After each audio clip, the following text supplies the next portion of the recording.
क्या आपने कभी इस बात पर ध्यान दिया है कि जब किसी बुजुर्ग दंपत्ति की कहानी सुनाई जाती है तो अक्सर लोग कहते हैं पति पहले चले गए, और फिर धीरे धीरे ये बात एक विश्वास का रूप ले लेती है कि शायद अधिकांश मामलों में पति ही पत्नी से पहले मृत्यु को प्राप्त होता है।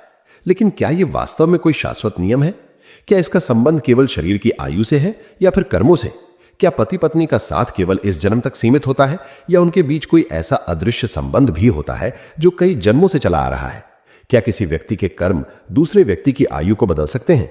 क्या पत्नी के कर्म पति की मृत्यु का कारण बन सकते हैं या पति के कर्म पत्नी के जीवन को प्रभावित कर सकते हैं? और सबसे महत्वपूर्ण प्रश्न, आदि शंकराचार्य इस पूरे विषय को किस दृष्टि से देखते हैं? ये ऐसे प्रश्न हैं जो सदियों से लोगों के मन में उठते रहे हैं। किसी के पति की अकाल मृत्यु हो जाए तो लोग कहते हैं भाग्य ऐसा था। कहीं कोई पत्नी अपने पति के बाद कई वर्षों तक जीवित रहती है तो कोई इसे कर्मों से जोड़ देता है, कोई ग्रहों को कारण मानता है, कोई पिछले जन्मों को, और कोई इसे केवल संयोग कहकर आगे बढ़ जाता है। लेकिन क्या इन सब के पीछे वास्तव में कोई गहरा आध्यात्मिक सत्य है या हम केवल लोक मान्यताओं को ही शास्त्रों का सत्य मान बैठे हैं? इस विषय पर आगे बढ़ने से पहले एक बहुत महत्वपूर्ण बात स्पष्ट कर देना आवश्यक है। इस वीडियो का उद्देश्य किसी अंधविश्वास को बढ़ावा देना नहीं है और न ही किसी व्यक्ति के दुख को कर्मों का सरल परिणाम बताकर उसकी पीड़ा को कम आंकना है। आदि शंकराचार्य के उपलब्ध ग्रंथों में ऐसा कोई प्रत्यक्ष कथन नहीं मिलता कि पत्नी से पहले पति की मृत्यु क्यों होती है। इसलिए इस पूरी चर्चा में हम उनके अद्वैत वेदांत, भगवद गीता, उपनिषदों, कर्म सिद्धांत तथा जहां आवश्यक होगा वहां मॉडर्न साइंस और मनोविज्ञान की संतुलित दृष्टि का सहारा लेंगे। जहां कोई बात केवल लोक परंपरा है वहां हम उसे लोक परंपरा ही कहेंगे, और जहां शास्त्रीय आधार है वहां उसी आधार पर बात करेंगे। क्योंकि आध्यात्मिकता का अर्थ केवल विश्वास करना नहीं बल्कि सत्य को विवेक के साथ समझना भी है। जरा एक क्षण के लिए अपने जीवन के बारे में सोचिए।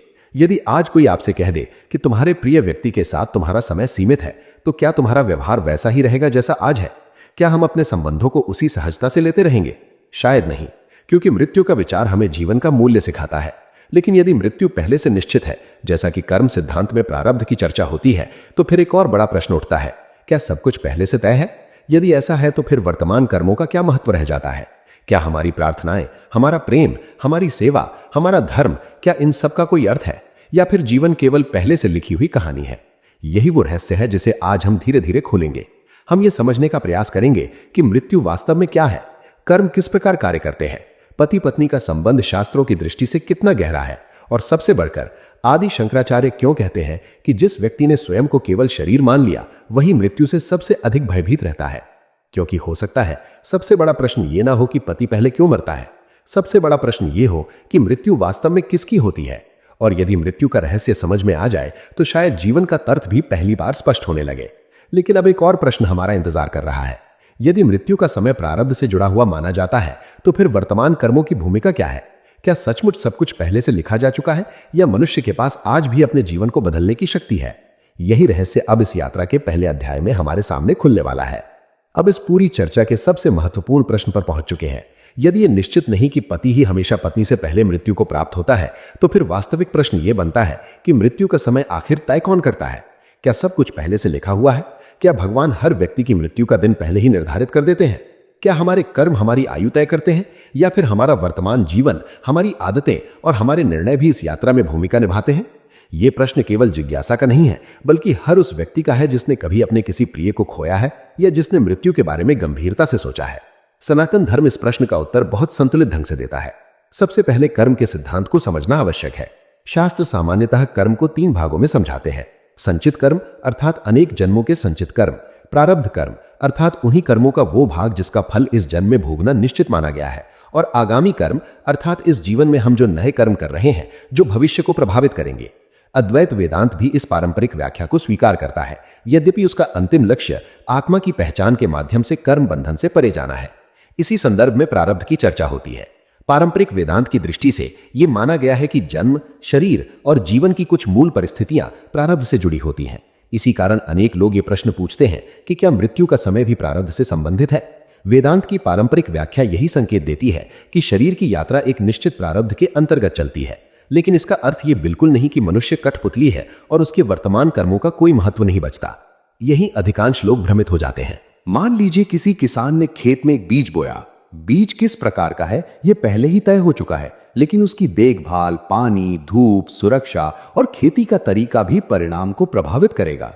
उसी प्रकार प्रारब्ध कुछ परिस्थितियां लेकर आता है, लेकिन वर्तमान कर्म ये तय करते हैं कि उन परिस्थितियों के भीतर हम किस प्रकार जीते हैं। यदि कोई व्यक्ति स्वास्थ्य की पूरी तरह उपेक्षा करे, नशे में डूबा रहे, हिंसक जीवन जिए, सावधानी न रखे, तो यह कहना उचित नहीं होगा कि केवल भाग्य जी जिम्मेदार था। उसी प्रकार यदि कोई व्यक्ति अनुशासित, सजग और संतुलित जीवन जीता है, तो उसके वर्तमान कर्म भी उसके जीवन की गुणवत्ता को प्रभावित करते हैं। यही कारण है कि भगवत गीता मनुष्य को कर्म करने का उपदेश देती है, निष्क्रिय बैठने का नहीं। यदि सब कुछ पहले से तय होता और वर्तमान कर्मों का कोई अर्थ ना होता, तो भगवान श्री कृष्ण अर्जुन से युद्ध करने, धर्म का पालन करने और कर्म योग अपनाने के लिए क्यों कहते? गीता हमें यह नहीं सिखाती कि भाग्य के भरोसे बैठ जाओ। वो सिखाती है कि कर्तव्य करो, लेकिन परिणाम के अहंकार और भय में मत बंधो। अब यहां एक और गहरा प्रश्न उठता है। यदि प्रारब्ध मृत्यु तक ले जाता है, तो क्या प्रार्थना, सेवा, दान, तप, सत्कर्म और आध्यात्मिक जीवन व्यर्थ हैं? नहीं, क्योंकि आध्यात्मिकता का सबसे बड़ा उद्देश्य केवल आयु बढ़ाना नहीं, चेतना को ऊंचा उठाना है। शास्त्र कहीं भी ये वादा नहीं करते कि साधना करने वाला कभी नहीं मरेगा।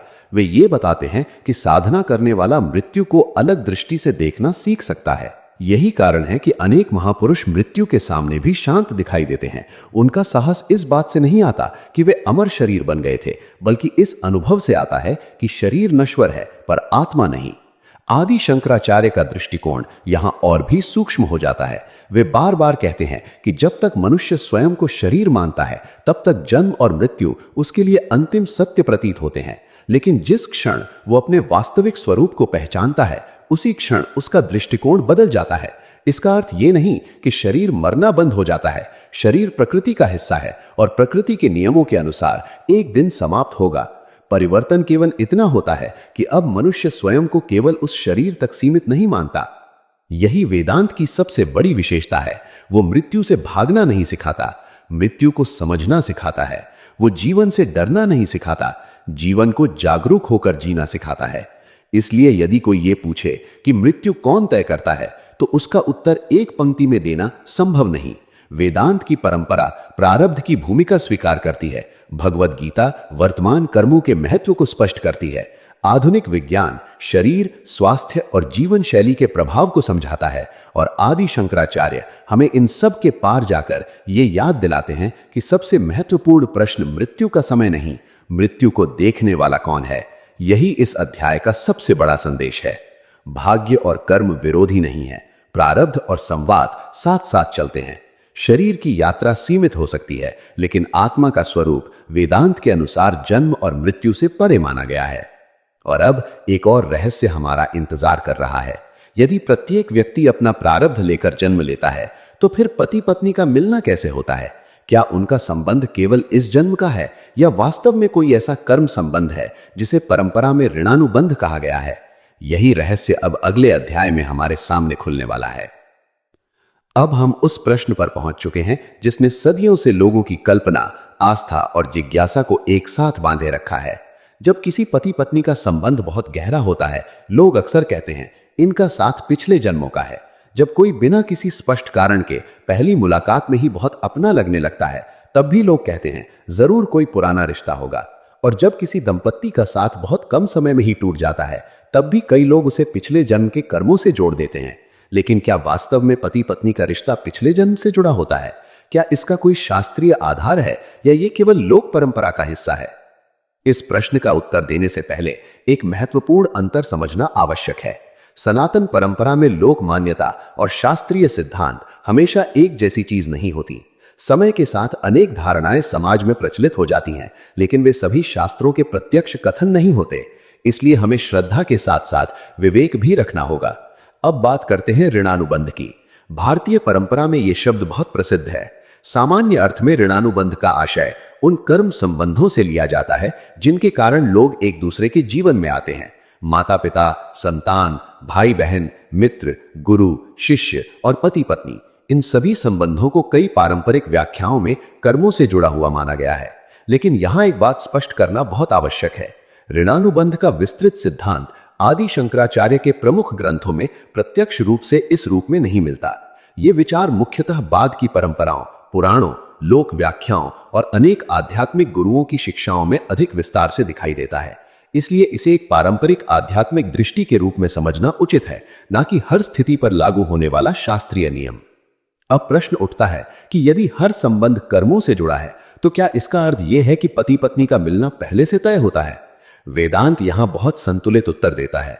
वो कहता है कि जीवन में मिलने वाली परिस्थितियां प्रारब्ध से जुड़ी हो सकती हैं, लेकिन उन परिस्थितियों के भीतर हम कैसे जीते हैं ये हमारे वर्तमान कर्मों और विवेक पर भी निर्भर करता है। अर्थात किसी से मिलना एक बात है, लेकिन उस संबंध को सम्मान, प्रेम, विश्वास और जिम्मेदारी से निभाना दूसरी बात है। यही कारण है कि एक ही परिस्थिति में दो दंपत्ति बिल्कुल अलग जीवन जीते हैं। किसी का संबंध समय के साथ और गहरा होता जाता है, जबकि किसी का संबंध लगातार संघर्ष में बदल जाता है। यदि सब कुछ केवल पिछले जन्म से तय होता तो वर्तमान प्रयास, संवाद, समझ, क्षमा और प्रेम का कोई महत्व नहीं रह जाता। लेकिन वास्तविक जीवन ऐसा नहीं है।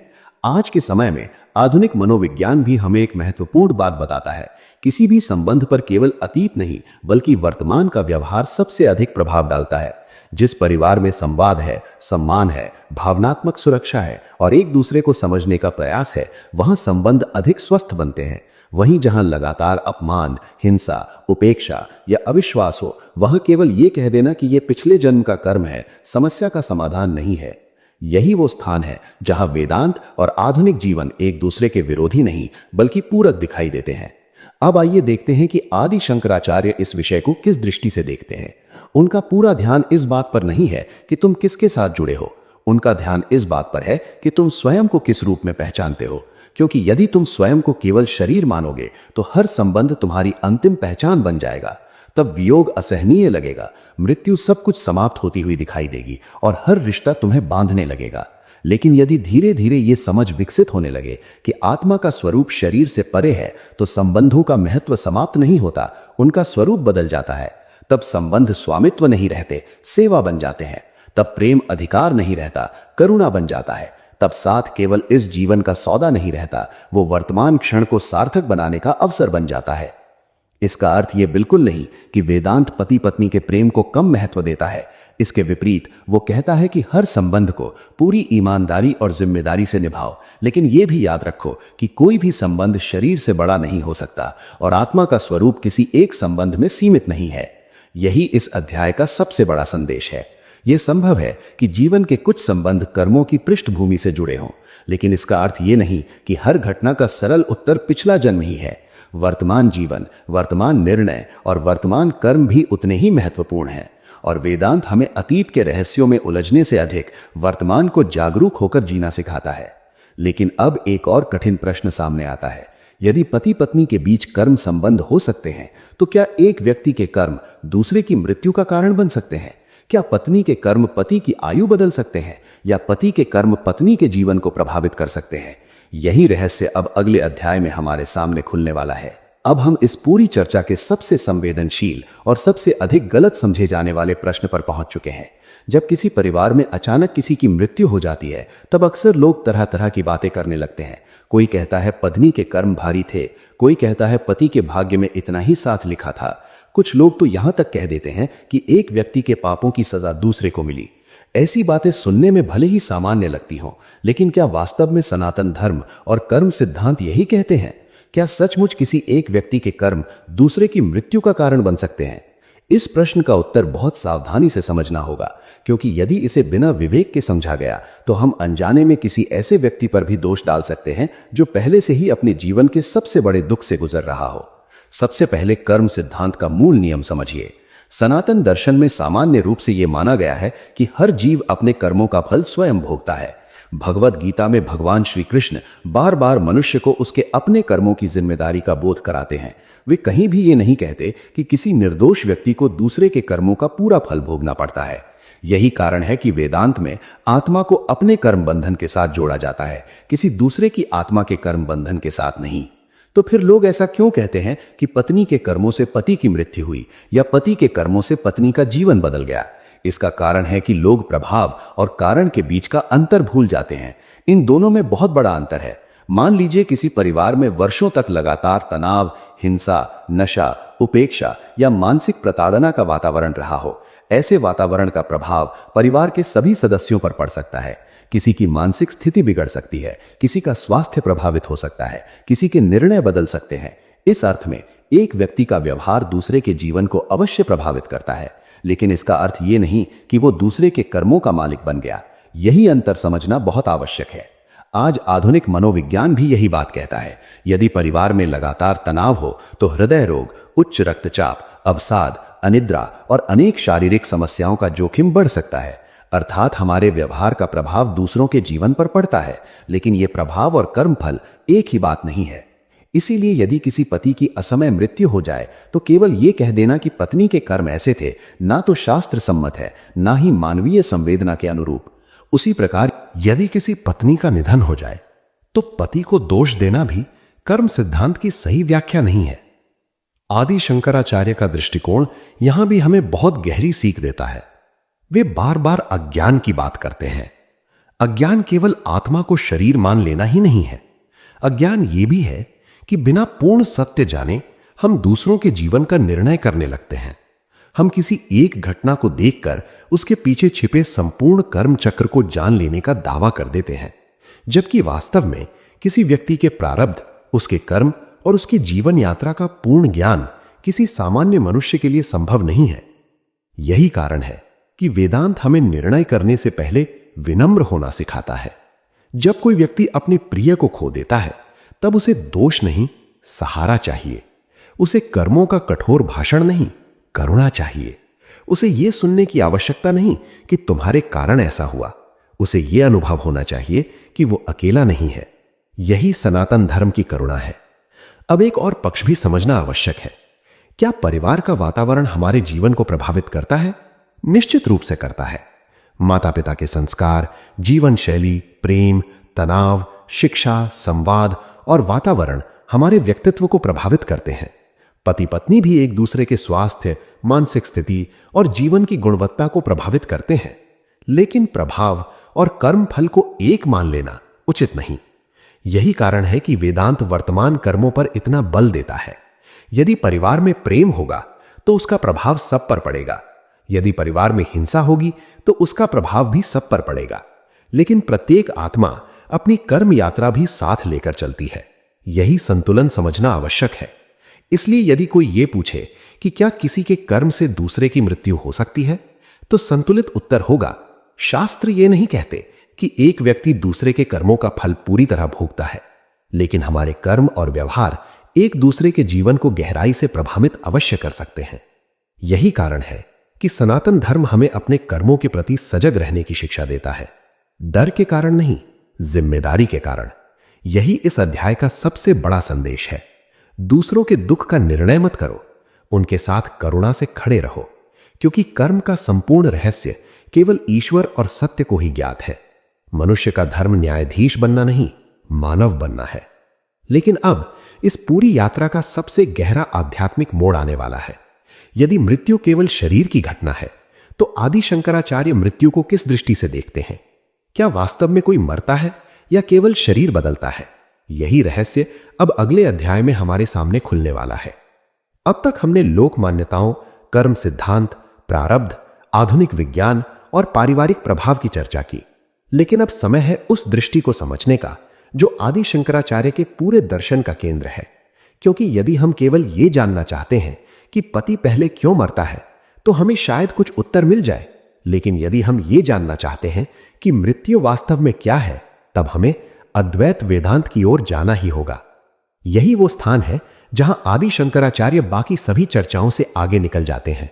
ध्यान दीजिए, आदि शंकराचार्य का मुख्य प्रश्न कभी यह नहीं था कि कौन पहले मरेगा। उनका प्रश्न था, जो मर रहा है वो वास्तव में कौन है? और यही प्रश्न पूरे जीवन की दिशा बदल देता है। आदि शंकराचार्य बार बार कहते हैं कि मनुष्य की सबसे बड़ी भूल यह नहीं है कि वो मृत्यु से डरता है, उसकी सबसे बड़ी भूल यह है कि वो स्वयं को केवल शरीर मान बैठता है। जब तक यह पहचान बनी रहती है तब तक जन्म भी वास्तविक लगता है, मृत्यु भी अंतिम सत्य लगती है और हर वियोग असहनीय प्रतीत होता है। लेकिन क्या हम वास्तव में केवल शरीर हैं? जरा अपने जीवन पर ध्यान दीजिए। बचपन का शरीर अब नहीं है, किशोरावस्था का शरीर भी बदल चुका है। हर कुछ वर्षों में शरीर की अधिकांश कोशिकाएं बदल जाती हैं। विचार बदलते हैं, भावनाएं बदलती हैं, रुचियां बदलती हैं। फिर भी एक अनुभव ऐसा है जो हमेशा बना रहता है, वो अनुभव कि मैं हूं। आदि शंकराचार्य कहते हैं कि यही मैं वास्तव में शरीर नहीं है, यही आत्मा है। और आत्मा का स्वरूप जन्म और मृत्यु से परे माना गया है। इसी सत्य को भगवद गीता में भी व्यक्त किया गया है, जब भगवान श्री कृष्ण कहते हैं कि आत्मा न जन्म लेती है न मरती है। शस्त्र उसे काट नहीं सकते, अग्नि उसे जला नहीं सकती, जल उसे भिगो नहीं सकता और वायु उसे सुखा नहीं सकती। आदि शंकराचार्य ने इस शिक्षाओं की अपनी भाष्य परंपरा में बार बार व्याख्या करते हुए स्पष्ट किया कि ये आत्मा किसी व्यक्ति की सीमित पहचान नहीं, बल्कि शुद्ध चेतना का स्वरूप है। यहीं से अद्वैत की शुरुआत होती है। अद्वैत का अर्थ केवल इतना नहीं कि सब एक हैं। अद्वैत का वास्तविक अर्थ है दूसरापन अज्ञान से उत्पन्न होता है। जब तक हम स्वयं को शरीर मानते हैं, तब तक संसार अनेक दिखाई देता है। ये मेरा परिवार है, ये तुम्हारा परिवार है, ये मेरा पति है, ये मेरी पत्नी है, ये मेरा जीवन है, ये उसकी मृत्यु है। लेकिन जब चेतना अपने वास्तविक स्वरूप को पहचानने लगती है, तब समझ आता है कि शरीर अलग हो सकते हैं, चेतना का आधार एक ही है। अब इसका अर्थ बिल्कुल ये नहीं कि मृत्यु के बाद हमें दुख नहीं होगा। ये एक बहुत बड़ा भ्रम है। आदि शंकराचार्य कहीं भी ये नहीं कहते कि आत्मज्ञान प्राप्त व्यक्ति पत्थर बन जाता है। दुख की लहरें आ सकती हैं, आंसू भी आ सकते हैं, प्रिय व्यक्ति की याद भी आ सकती है, लेकिन अंतर यह होता है कि भीतर कहीं एक गहरी स्थिरता बनी रहती है, क्योंकि अब व्यक्ति जानता है कि शरीर का वियोग अंतिम सत्य नहीं है। यही कारण है कि वे साक्षी भाव पर इतना बल देते हैं। साक्षी का अर्थ क्या है? साक्षी वो है जो शरीर को देखता है, जो मन को देखता है, जो विचारों को आते जाते देखता है, जो सुख और दुख दोनों का अनुभव करता है, लेकिन स्वयं उनसे बदलता नहीं। जैसे आकाश में बादल आते हैं और चले जाते हैं, वैसे ही शरीर जन्म लेता है, यौवन आता है, बुढ़ापा आता है, एक दिन मृत्यु भी आती है, लेकिन चेतना का साक्षी स्वरूप इन सब का अनुभव करता है। यही अद्वैत का सबसे गहरा रहस्य है। अब एक क्षण के लिए सोचिए, यदि तुम स्वयं को केवल शरीर मानोगे तो हर मृत्यु तुम्हें अपनी समाप्ति जैसी लगेगी।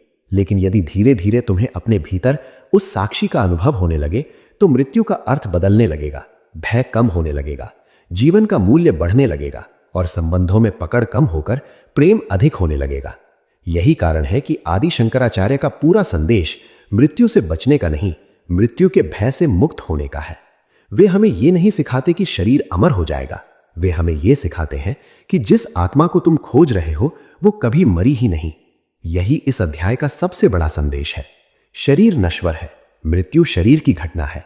आत्मा वेदांत के अनुसार जन्म और मृत्यु से परे मानी गई है, और जो स्वयं को साक्षी के रूप में पहचान लेता है उसके लिए मृत्यु अंत नहीं, एक परिवर्तन मात्र रह जाती है। लेकिन अब एक ऐसा प्रश्न सामने आता है जिसे हर मनुष्य अपने जीवन में कभी ना कभी अनुभव करता है। यदि आत्मा अमर है तो फिर किसी अपने की मृत्यु पर इतना गहरा दुख क्यों होता है? आखिर मृत्यु का सबसे बड़ा भय कहां से पैदा होता है? क्या यह केवल प्रेम है या फिर इसके पीछे कोई मन की और गहरी पकड़ छिपी हुई है? यही रहस्य अब अगले अध्याय में हमारे सामने खुलने वाला है। अब तक हमने समझा कि वेदांत की दृष्टि से आत्मा जन्म और मृत्यु से परे मानी गई है। हमने ये भी देखा कि आदि शंकराचार्य शरीर और आत्मा के बीच स्पष्ट अंतर बताते हैं। लेकिन यदि यह बात इतनी गहरी और सत्य है तो फिर एक प्रश्न स्वाभाविक रूप से उठता है। जब कोई अपना इस संसार से चला जाता है तो हमें इतना दुख क्यों होता है? यदि आत्मा अमर है तो आंखों से आंसू क्यों निकलते हैं? यदि मृत्यु केवल शरीर की घटना है तो हृदय क्यों टूट जाता है? क्या इसका अर्थ यह है कि हमारा प्रेम गलत था या फिर इसके पीछे कोई और गहरा रहस्य छिपा हुआ है? इस प्रश्न का उत्तर समझने के लिए हमें प्रेम और आसक्ति के बीच का अंतर समझना होगा, क्योंकि अधिकांश लोग इन दोनों को एक ही चीज मान लेते हैं, जबकि वास्तव में ये दोनों बिल्कुल अलग है। प्रेम वो है जिसमें दूसरे के अस्तित्व का सम्मान होता है, प्रेम स्वतंत्र करता है, प्रेम में करुणा होती है। लेकिन आसक्ति वो है जिसमें हम दूसरे व्यक्ति को अपनी पहचान का हिस्सा बना लेते हैं। तब हमें लगता है कि उसके बिना मैं अधूरा हूं, और जब वो व्यक्ति चला जाता है तो ऐसा महसूस होता है जैसे हमारा एक हिस्सा भी समाप्त हो गया हो। यही कारण है कि मृत्यु का सबसे बड़ा भय केवल मृत्यु का भय नहीं होता, वो वियोग का भय होता है, वो अकेले रह जाने का भय होता है, वो भविष्य के टूट जाने का भय होता है, वो उन सपनों के समाप्त हो जाने का भय होता है जिन्हें हमने किसी अपने के साथ मिलकर देखा था। आधुनिक मनोविज्ञान भी इसी बात की ओर संकेत करता है। जब कोई प्रिय व्यक्ति हमारे जीवन का हिस्सा बनता है तो हमारा मस्तिष्क उसके साथ गहरे भावनात्मक संबंध बना लेता है। उसकी आवाज, उसका स्पर्श, उसकी उपस्थिति, उसके साथ बिताए गए वर्ष, ये सब हमारे भीतर एक गहरी भावनात्मक संरचना तैयार कर देता है। इसलिए जब वो व्यक्ति अचानक चला जाता है तो केवल एक इंसान नहीं जाता, हमारे जीवन का एक पूरा अध्याय बदल जाता है। इसीलिए शोक एक स्वाभाविक मानवीय अनुभव है, इसे कमजोरी नहीं कहा जा सकता। आदि शंकराचार्य भी ये नहीं कहते कि आत्मज्ञान प्राप्त व्यक्ति कभी दुखी नहीं होगा। वे ये भी नहीं कहते कि किसी अपने की मृत्यु पर आंसू बहाना अज्ञान है, बल्कि उनका संकेत इससे कहीं अधिक गहरा है। वे कहते हैं कि दुख की जड़ केवल वियोग नहीं, वियोग के साथ जुड़ी हमारी पहचान है। जब तक हम स्वयं को केवल शरीर मानते हैं, तब तक हर संबंध हमारी अंतिम पहचान बन जाता है। तब पति केवल जीवन साथी नहीं रहता, वो मेरे बिना मैं अधूरा हूं की भावना बन जाता है। पत्नी केवल साथी नहीं रहती, वो मेरे अस्तित्व का आधार बन जाती है। और जब ये आधार टूटता है तो मनुष्य केवल किसी प्रिय को नहीं खोता, उसे लगता है कि उसने स्वयं को खो दिया। यही कारण है कि वेदांत प्रेम को समाप्त करने की बात नहीं करता, वो आसक्ति को समझने की बात करता है। इस अंतर को एक सरल उदाहरण से समझिए। मान लीजिए आपके हाथ में एक सुंदर पक्षी आकर बैठता है। यदि आप उससे प्रेम करते हैं तो आप उसे सुरक्षित रखना चाहेंगे, उसका ध्यान रखेंगे। लेकिन यदि आप उसे अपनी संपत्ति समझकर मुट्ठी में कसकर पकड़ लेंगे तो या तो वो घायल हो जाएगा या उड़ जाएगा। प्रेम खुला हाथ है, आसक्ति बंद मुट्ठी है। जीवन के सभी संबंध भी कुछ ऐसे ही हैं। पति पत्नी का रिश्ता भी, माता पिता और संतान का रिश्ता भी, दोस्ती भी, यहां तक कि अपने शरीर के साथ भी हमारा संबंध। जब हम किसी चीज को पकड़कर कहते हैं कि ये हमेशा मेरा ही रहेगा, तभी भय जन्म लेता है, क्योंकि संसार परिवर्तन का नियम है। जो जन्मा है वो एक दिन बदलेगा, जो मिला है वो एक दिन छूटेगा। यही प्रकृति का नियम है। लेकिन यहां एक बहुत महत्वपूर्ण बात समझना आवश्यक है। वेदांत ये नहीं कहता कि अपने परिवार से दूरी बना लो, ये भी नहीं कहता कि किसी से प्रेम मत करो।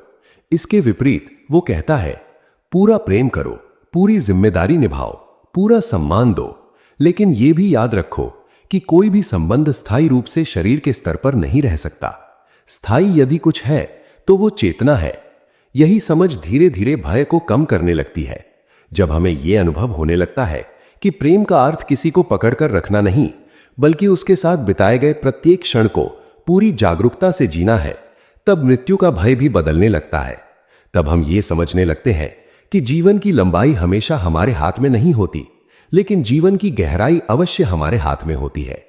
इसीलिए जो व्यक्ति हर दिन प्रेम को टालता रहता है, हर दिन क्षमा को टालता रहता है, हर दिन अपने प्रियजनों से संवाद को टालता रहता है, वो वास्तव में मृत्यु से नहीं, अधूरे जीवन से हार रहा होता है।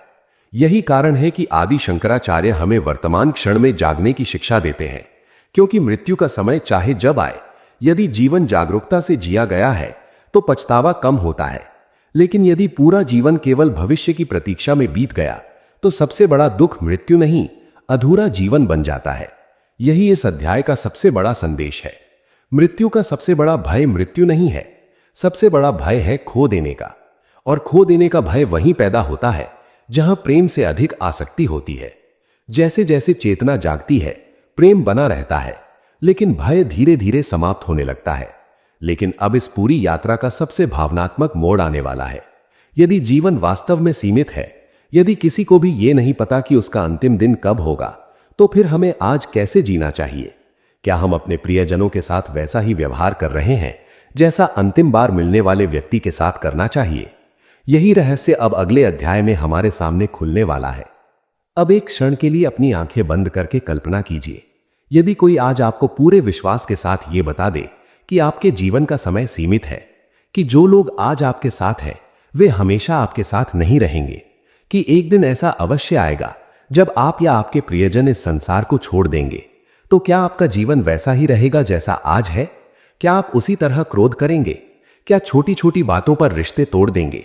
क्या केवल धन, प्रतिष्ठा और अहंकार के पीछे भागते रहेंगे? या फिर आपकी प्राथमिकताएं उसी क्षण बदल जाएंगी? सच तो यह है कि मृत्यु का सबसे बड़ा उपहार यही है कि वो जीवन का मूल्य सिखाती है। यदि मनुष्य कभी मरता ही नहीं तो शायद उसे किसी क्षण की कीमत कभी समझ ही ना आती। हम हर बात को टालते रहते, प्रेम भी, क्षमा भी, कृतज्ञता भी और अपने कर्तव्य भी। लेकिन क्योंकि समय सीमित है, इसलिए हर क्षण अनमोल है। यही कारण है कि वेदांत मृत्यु की चर्चा केवल डर पैदा करने के लिए नहीं करता, बल्कि हमें जगाने के लिए करता है। जरा अपने जीवन की ओर देखिए, कितने ऐसे लोग हैं जिन्हें आप प्रेम तो करते हैं लेकिन कभी बताया नहीं। कितने ऐसे रिश्ते हैं जिन्हें केवल एक अहंकार, एक गलतफहमी या एक छोटी सी बहस ने वर्षों से दूर कर रखा है। कितनी बार आपने सोचा होगा कि कल बात कर लूंगा, अगले महीने समय निकालूंगा, रिटायर होने के बाद परिवार के साथ रहूंगा, लेकिन जीवन किसी कैलेंडर का इंतजार नहीं करता। समय बिना आवाज किए आगे बढ़ता रहता है।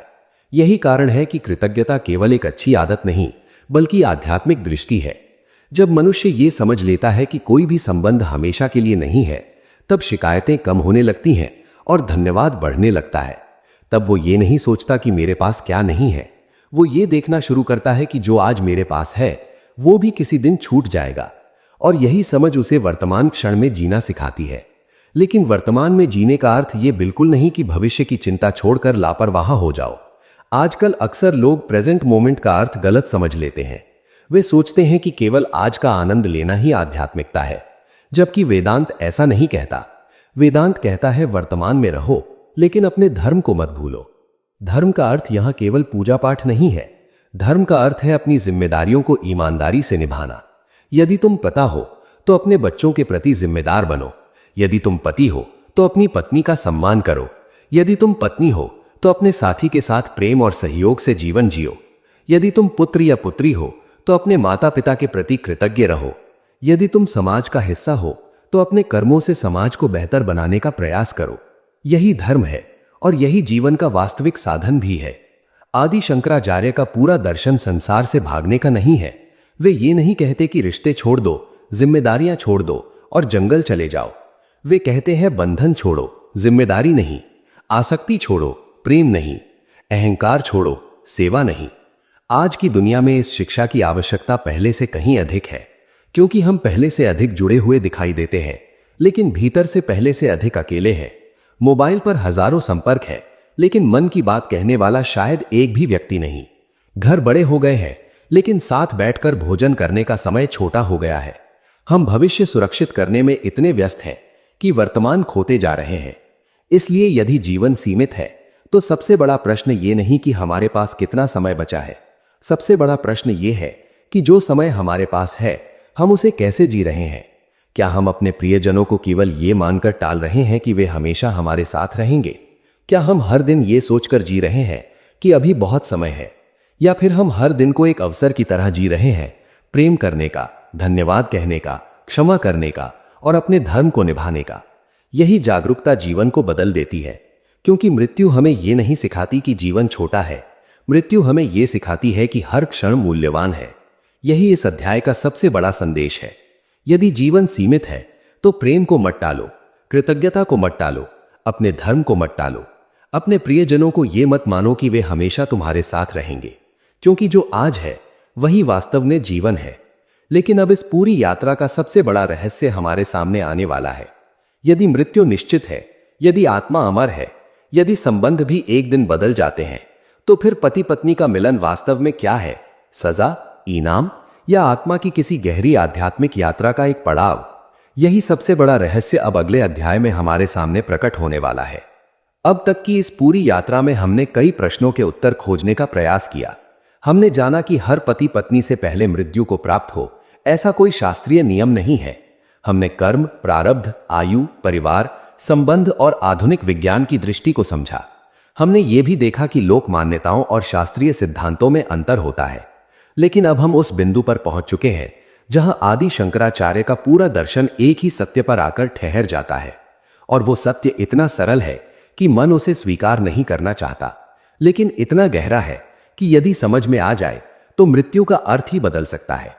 आदि शंकराचार्य कहते हैं कि मनुष्य का सबसे बड़ा दुख मृत्यु नहीं है, सबसे बड़ा दुख अपनी वास्तविक पहचान को भूल जाना है।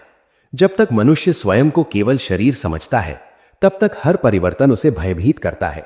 बचपन जाता है तो दुख होता है, यौवन जाता है तो दुख होता है, प्रियजन दूर होते हैं तो दुख होता है, और जब मृत्यु सामने आती है तो लगता है कि सब कुछ समाप्त हो जाएगा। लेकिन क्या वास्तव में ऐसा होता है? जरा एक सरल उदाहरण से समझिए। रात में जब आप एक सपना देखते हैं तो उस सपने में सब कुछ वास्तविक लगता है। वहां लोग होते हैं, घर होते हैं, सुख दुख होते हैं, भय होता है, प्रेम होता है। यदि सपने में कोई प्रिय व्यक्ति बिछड़ जाए तो आप रो भी सकते हैं, लेकिन जैसे ही आपकी आंख खुलती है आपको समझ में आता है कि अनुभव तो हुआ था, लेकिन वो अंतिम सत्य नहीं था। आदि शंकराचार्य इस उदाहरण का उपयोग ये कहने के लिए नहीं करते कि संसार बिल्कुल अस्तित्वहीन है। वे ये समझाते हैं कि जिस प्रकार सपना जागने पर अपनी वास्तविक स्थिति में समझ आता है, उसी प्रकार आत्मज्ञान होने पर मनुष्य जीवन को एक नई दृष्टि से देखने लगता है। संसार समाप्त नहीं होता, दृष्टि बदल जाती है। यही अद्वैत व सबसे बड़ा रहस्य है। अब इस रहस्य को मृत्यु पर लागू करके देखिए। जब किसी व्यक्ति का शरीर समाप्त होता है तो हमें लगता है कि वो व्यक्ति चला गया, लेकिन वेदांत पूछता है, क्या केवल शरीर ही वो व्यक्ति था? यदि शरीर ही सब कुछ था तो मृत्यु के बाद वही शरीर हमारे सामने मौजूद होने पर भी हम उसे वो व्यक्ति क्यों नहीं कहते? क्यों हम कहते हैं वो चला गया? ये वो कौन था? यही प्रश्न आत्मा की ओर ले जाता है। वेदांत के अनुसार शरीर बदलता है, मन बदलता है, विचार बदलते हैं, भावनाएं बदलती हैं, लेकिन चेतना का मूल स्वरूप इन परिवर्तनों से परे माना गया है। इसीलिए आदि शंकराचार्य कहते हैं, मृत्यु शरीर की होती है, आत्मा की नहीं। इसका अर्थ यह बिल्कुल नहीं कि किसी प्रियजन की मृत्यु पर हमें दुख नहीं होगा। दुख स्वाभाविक है, आंसू भी स्वाभाविक है, शोक भी स्वाभाविक है। वेदांत कभी भी मनुष्य को भावनाहीन बनने की शिक्षा नहीं देता। वे केवल यह सिखाता है कि शोक के बीच भी एक ऐसा सत्य है जो कभी नहीं बदलता। जिसे हम खोया हुआ समझ रहे हैं, उसका वास्तविक स्वरूप शरीर तक सीमित नहीं था। यही समझ धीरे धीरे भय को कम करती है, क्योंकि तब मृत्यु विनाश नहीं, परिवर्तन दिखाई देने लगती है। यही कारण है कि आदि शंकराचार्य का पूरा दर्शन मृत्यु के रहस्य से अधिक पहचान के रहस्य पर आधारित है। यदि मैं स्वयं को शरीर मानूंगा तो मृत्यु मेरी समाप्ति होगी। यदि मैं स्वयं को केवल मन मानूंगा तो हर दुख मुझे तोड़ देगा। लेकिन यदि मैं स्वयं को साक्षी चेतना के रूप में पहचानना शुरू कर दूं, तो जीवन का हर अनुभव, सुख हो या दुख, मिलन हो या वियोग, जन्म हो या मृत्यु, एक नए अर्थ के साथ दिखाई देने लगेगा। और शायद यही कारण है कि आत्मज्ञानी व्यक्ति मृत्यु से भागता नहीं, वो उसे बुलाता भी नहीं। वो केवल उसे जीवन की एक स्वाभाविक प्रक्रिया के रूप में स्वीकार करता है। जैसे सूर्य अस्त होता है और अगली सुबह फिर प्रकाश फैलता है, जैसे ऋतुएं बदलती है और प्रकृति अपनी यात्रा जारी रखती है, वैसे ही शरीर भी प्रकृति का एक हिस्सा है। उसका आना और जाना भी उसी व्यवस्था का हिस्सा है। यही इस अध्याय का सबसे बड़ा रहस्य है। मृत्यु अंत नहीं है, मृत्यु परिवर्तन है। शरीर नश्वर है, लेकिन वेदांत के अनुसार आत्मा न जन्म लेती है न मरती है, और जो इस सत्य को समझ लेता है उसके लिए मृत्यु भय का विषय नहीं, जागृति का विषय बन जाती है। लेकिन अब हमारी इस पूरी यात्रा का अंतिम चिंतन अभी बाकी है। यदि आज तुम्हें निश्चित रूप से पता चल जाए कि तुम्हारे या तुम्हारे किसी प्रिय के साथ बिताने के लिए समय सीमित है, तो क्या तुम अपना जीवन वैसे ही जियोगे जैसे आज जी रहे हो, या उसी क्षण तुम्हारी हर प्राथमिकता बदल जाएगी? यही अंतिम आत्ममंथन अब अगले अध्याय में हमारा इंतजार कर रहा है। अब इस पूरी यात्रा के अंत में मैं आपसे कोई शास्त्र नहीं पढ़वाना चाहता, ना ही कोई सिद्धांत बताना चाहता हूं। मैं केवल चाहता हूं कि आप कुछ क्षणों के लिए अपने जीवन की ओर ईमानदारी से देखें। कल्पना कीजिए कि आज डॉक्टर आपको बुलाकर कहें आपके पास केवल 1 वर्ष का समय बचा है, या फिर आपको यह पता चले कि जिस व्यक्ति से आप सबसे अधिक प्रेम करते हैं उसके साथ आपके पास केवल कुछ महीने ही शेष हैं। उस क्षण आपके मन में सबसे पहला विचार क्या आएगा? क्या आपको यह याद आएगा कि आपने कितना धन कमाया, कितनी संपत्ति बनाई, कितने लोगों ने आपकी प्रशंसा की? या फिर आपको वे बातें याद आएंगी जो आप अपने प्रियजनों से कभी कह ही नहीं पाए? वे क्षण याद आएंगे जिन्हें आपने काम की व्यस्तता में खो दिया। वे रिश्ते याद आएंगे जिन्हें केवल अपने अहंकार के कारण टूटने दिया। यही जीवन का सबसे बड़ा सत्य है। हम ऐसे जीते हैं जैसे हमारे पास अनंत समय हो। हम प्रेम को कल पर टाल देते हैं, क्षमा को अगले सप्ताह पर छोड़ देते हैं, माता पिता से मिलने का समय अगले महीने के लिए रख देते हैं, अपने बच्चों के साथ बैठने की बजाय कहते हैं कि अभी बहुत काम है। पति पत्नी एक ही घर में रहते हैं, लेकिन वर्षों तक एक दूसरे के मन की बात सुनने का समय नहीं निकाल पाते। और फिर अचानक एक दिन समय बिना कोई सूचना दिए बदल जाता है। तब मन केवल एक ही बात कहता है, काश थोड़ा और समय मिल जाता। लेकिन जीवन का सबसे बड़ा रहस्य यही है, समय कभी कम नहीं होता, हमारी जागरूकता कम होती है। आदि शंकराचार्य हमें बार बार वर्तमान क्षण में लौटने की प्रेरणा देते हैं, क्योंकि जो व्यक्ति वर्तमान को खो देता है वो पूरा जीवन खो देता है, और जो वर्तमान को जागरूकता से जी लेता है वो कम समय में भी पूर्ण जीवन जी सकता है। यही कारण है कि वे केवल मृत्यु पर विचार करने के लिए नहीं कहते। वे कहते हैं कि मृत्यु का स्मरण जीवन को सार्थक बनाने के लिए करो, क्योंकि जिस व्यक्ति को यह याद रहता है कि एक दिन सब कुछ छूट जाएगा, वो छोटी छोटी बातों पर अपना जीवन नष्ट नहीं करता। सोचिए, यदि वास्तव में आपके पास केवल 1 वर्ष बचा हो तो क्या अब भी अपने भाई से वर्षों पुरानी नाराजगी बनाए रखेंगे? क्या आप अपने माता पिता को फोन करने के लिए फिर भी कल का इंतजार करेंगे? क्या आप अपने जीवन साथी से प्रेम व्यक्त करने में संकोच करेंगे? क्या आप अपने बच्चों के साथ समय बिताने की बजाय केवल धन कमाने में लगे रहेंगे? शायद नहीं, क्योंकि मृत्यु की संभावना हमारे भीतर छिपी हुई सच्चाइयों को सामने ले आती है। तब हमें समझ में आता है कि जीवन की सबसे बड़ी संपत्ति बैंक बैलेंस नहीं, विश्वास है। सबसे बड़ी उपलब्धि प्रसिद्धि नहीं, अच्छे संबंध है। सबसे बड़ी सफलता पद नहीं, शांत मन है। और सबसे बड़ी सुरक्षा धन नहीं, जागरूक जीवन है। यही कारण है कि वेदांत धर्म पर इतना बल देता है। धर्म का अर्थ केवल धार्मिक अनुष्ठान नहीं है। धर्म का अर्थ है हर दिन ऐसा जीवन जीना कि यदि आज ही अंतिम दिन हो तो मन में यह पश्चाताप ना रहे कि मैंने प्रेम करने में देर कर दी, क्षमा करने में देर कर दी, मैंने सत्य बोलने में देर कर दी, मैंने अपने प्रियजनों के साथ जीने में देर कर दी। इसका अर्थ यह भी नहीं कि मृत्यु का भय लेकर हर दिन जिया जाए। नहीं, वेदांत भय नहीं देता, जागरूकता देता है। वो कहता है कि भविष्य को कोई नहीं जानता, इसलिए वर्तमान को पूरी सजगता, पूरी करुणा और पूरी ईमानदारी से जियो, क्योंकि मृत्यु निश्चित है। लेकिन उसके आने से पहले कैसे जीना है, ये आज भी तुम्हारे हाथ में है। और शायद यही कारण है कि आदि शंकराचार्य का पूरा संदेश मृत्यु से बचने का नहीं, जीवन को जागने का संदेश है। यदि आज तुम्हें यह अनुभव हो जाए कि समय सीमित है, तो अपने प्रियजनों को प्रेम दो। जिससे गलती हुई है उसे क्षमा करो, जिससे गलती हुई है उससे क्षमा मांगो। अपने धर्म का पालन करो, अपने मन को शांत करो और हर दिन को इस प्रकार जियो कि यदि कल यह यात्रा समाप्त भी हो जाए तो तुम्हारे भीतर यह संतोष रहे कि मैंने जीवन को केवल बिताया नहीं, मैंने उसे सचमुच जिया। यही इस अध्याय का सबसे बड़ा संदेश है। मृत्यु का समय हमारे हाथ में नहीं है, लेकिन मृत्यु आने तक कैसे जीना है, यह निर्णय आज भी हमारे हाथ में है। और अब इस पूरी यात्रा का अंतिम रहस्य हमारे सामने आने वाला है। क्या वास्तव में पत्नी से पहले पति की मृत्यु कोई आध्यात्मिक नियम है, या फिर यह प्रश्न ही हमें किसी और गहरे सत्य की ओर ले जाने के लिए था? यही अंतिम रहस्य अब इस वीडियो के समापन अध्याय में हमारे सामने प्रकट होने वाला है। अब हम इस पूरी यात्रा के अंतिम पड़ाव पर पहुंच चुके हैं। शुरुआत में हमने एक ऐसा प्रश्न पूछा था जो शायद हर व्यक्ति के मन में कभी ना कभी आया होगा। पत्नी से पहले पति की मृत्यु क्यों होती है? हमने कर्म की चर्चा की, प्रारब्ध को समझा, आधुनिक विज्ञान की दृष्टि देखी, लोक मान्यताओं और शास्त्रीय सिद्धांतों के बीच का अंतर जाना और अंत में आदि शंकराचार्य के अद्वैत दर्शन तक पहुंचे।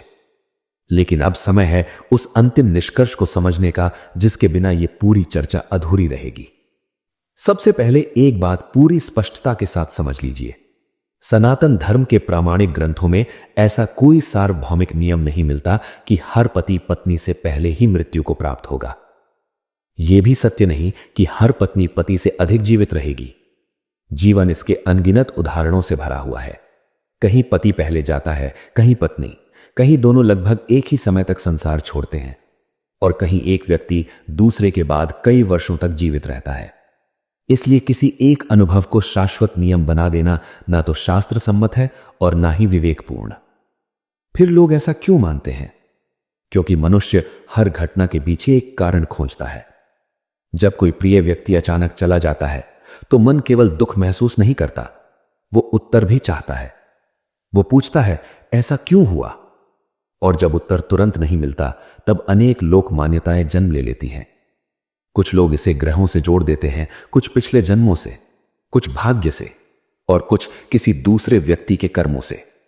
लेकिन आदि शंकराचार्य हमें सिखाते हैं कि हर प्रश्न का उत्तर केवल अनुमान से नहीं बल्कि विवेक से खोजो। यदि हम पूरे विषय को वेदांत की दृष्टि से देखें तो एक संतुलित समझ सामने आती है। प्रत्येक व्यक्ति अपने कर्मों की यात्रा लेकर जन्म लेता है। जीवन की कुछ परिस्थितियां प्रारब्ध से जुड़ी हो सकती हैं। वर्तमान कर्म हमारे जीवन की दिशा और गुणवत्ता को प्रभावित करते हैं। हमारा व्यवहार हमारे परिवार और प्रियजनों के जीवन पर प्रभाव डालता है। लेकिन किसी भी व्यक्ति की मृत्यु को देखकर यह निर्णय दे देना कि यह उसके पति या पत्नी के कर्मों का परिणाम है, ऐसा निष्कर्ष शास्त्र हमें नहीं सिखाते। यही कारण है कि आदि शंकराचार्य का ध्यान किसी व्यक्ति की मृत्यु के कारणों से अधिक उस अज्ञान पर है जो मृत्यु को अंतिम सत्य मान लेता है। वे कहते हैं कि जब तक मनुष्य स्वयं को केवल शरीर समझता रहेगा तब तक वो हर वियोग में टूटता रहेगा। लेकिन जिस दिन वो स्वयं के भीतर उस साक्षी चेतना की झलक पा लेगा, उसी दिन मृत्यु का अर्थ बदलने लगेगा। शरीर का वियोग रहेगा, भावनाएं रहेंगी, आंसू भी आएंगे, लेकिन भीतर कहीं एक गहरी शांति भी जन्म लेने लगेगी, क्योंकि तब उसे यह समझ में आने लगेगी कि जो वास्तव में मैं हूं वो केवल ये शरीर नहीं है। और शायद यही इस पूरी चर्चा का सबसे बड़ा रहस्य है। हमने पूरे समय यह पूछा कि पत्नी से पहले पति की मृत्यु क्यों होती है, लेकिन आदि शंकराचार्य शायद हमसे एक दूसरा प्रश्न पूछते, जो मर रहा है क्या तुम उसे सही पहचानते भी हो? यदि इस प्रश्न का उत्तर मिल जाए तो मृत्यु का भय भी बदल जाता है और जीवन का अर्थ भी। इसलिए इस पूरी चर्चा का निष्कर्ष यह नहीं है कि पति पहले मरता है या पत्नी। निष्कर्ष यह है कि जीवन अनिश्चित है, मृत्यु निश्चित है, समय सीमित है और इसी कारण हर दिन अमूल्य है। यदि तुम्हारे माता पिता जीवित हैं तो उनसे प्रेम से बात करो। यदि तुम्हारा जीवन साथी तुम्हारे साथ है तो उसे केवल अपना अधिकार मत समझो, उसका सम्मान करो। यदि कोई मित्र वर्षों से दूर है तो पहल करने में देर मत करो। यदि किसी से गलती हुई है तो क्षमा करने में देर मत करो, क्योंकि मृत्यु आने से पहले सबसे बड़ा प्रश्न यह नहीं होगा कि तुमने कितना कमाया। सबसे बड़ा प्रश्न यह होगा कि तुमने कितना प्रेम किया, कितनी करुणा दिखाई, कितनी ईमानदारी से अपना धर्म निभाया और सबसे बढ़कर क्या तुमने स्वयं को कभी जाना? यही आदि शंकराचार्य का अंतिम संदेश है। मृत्यु से पहले जीवन को समझो, शरीर से पहले आत्मा को पहचानो, भय से पहले सत्य को जानो। क्योंकि जिस दिन मनुष्य यह समझ लेता है कि मृत्यु शरीर की है, आत्मा की नहीं, उसी दिन उसके जीवन की दिशा बदल जाती है। और शायद यही इस पूरे प्रश्न का सबसे बड़ा उत्तर है। प्रश्न कभी यह नहीं था कि पत्नी से पहले पति की मृत्यु क्यों होती है। प्रश्न हमेशा यह था कि मृत्यु के आने से पहले क्या हमने सचमुच जीना सीखा है? यदि इस वीडियो ने आपके भीतर एक भी प्रश्न जगाया है, एक भी भ्रम दूर किया है या जीवन को देखने की आपकी दृष्टि में थोड़ा सा भी परिवर्तन लाया है, तो यही इस पूरी यात्रा का सबसे बड़ा उद्देश्य है। ओम शांति शांति शांति।